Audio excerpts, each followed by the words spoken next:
The Department of Community and Human Services says the number of homeless people in King County is up 5% from 2019. So that is an increase from 11,199 persons who were counted in the 2019 report, and that has increased in the 2020 report to 11,751 persons. In the report released Wednesday, it shows Black and Indigenous people are still highly impacted.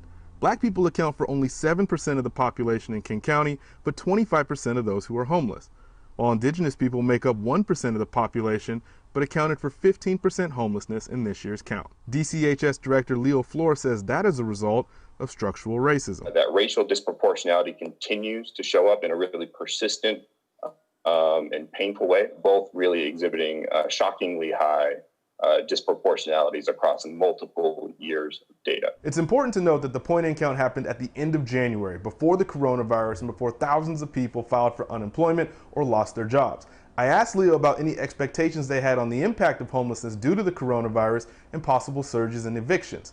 Here's what he had to say. But we are very conscious and aware of the fact that if that financial support were to cease before the access to income recovers, or if we have policy changes, that we would expect to see additional people moving from that rent burdened but housed category into first-time or newly homeless category. The indicators are there that if we don't have continued social services supports and the underlying economic conditions do not change quickly, we would expect that this would really put a lot more people at risk of homelessness over time. Tony Black, King 5 News.